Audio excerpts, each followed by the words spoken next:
In this tutorial, Jurisdictionary is going to show you how to do some very simple online legal research. So we have open here is an excellent research resource called FastCase. They're found at fastcase.com, of course. And we're just going to do a quick research. Notice that we're researching case law, and we're doing that in the Florida database. So what we're interested in this particular example is to find out whether or not money can be the subject for a cause of action for what's called conversion. So I'm going to type in the word conversion, and then I'm going to put a slash, the number 8, and we're going to put the word money. So what we're looking for are cases where the word conversion is found within 8 words of the word money. So we're going to go ahead and click on search.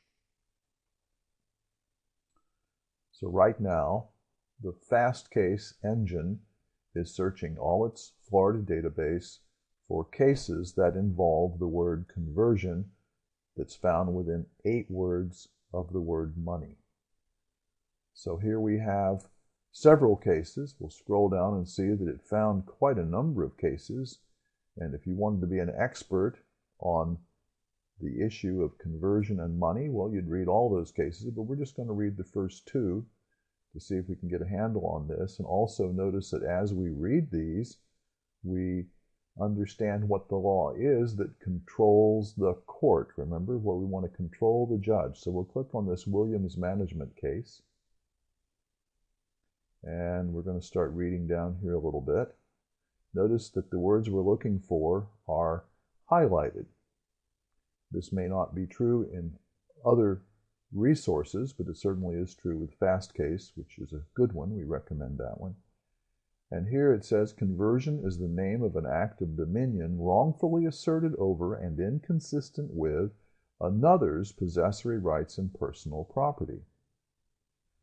Now, we can recover money damages for the value of the converted personal property.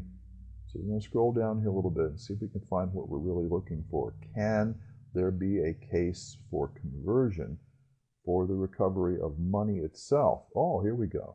Now read here, it says, therefore, it cannot be brought for money, corn, or the like. These are called fungible things that can't be separated.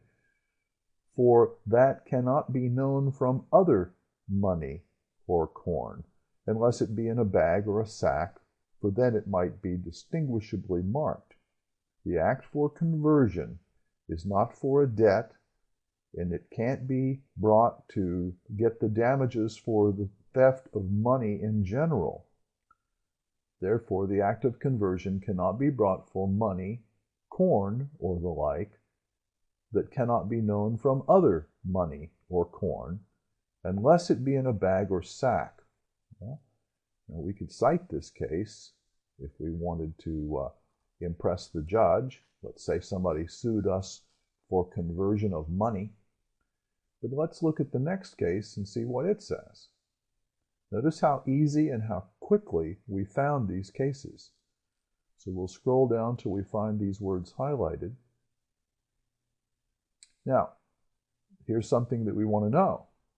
There is nothing in the nature of money as personal property which makes it an improper subject of conversion, but this goes on and says, so long as it consists of specific money capable of identification.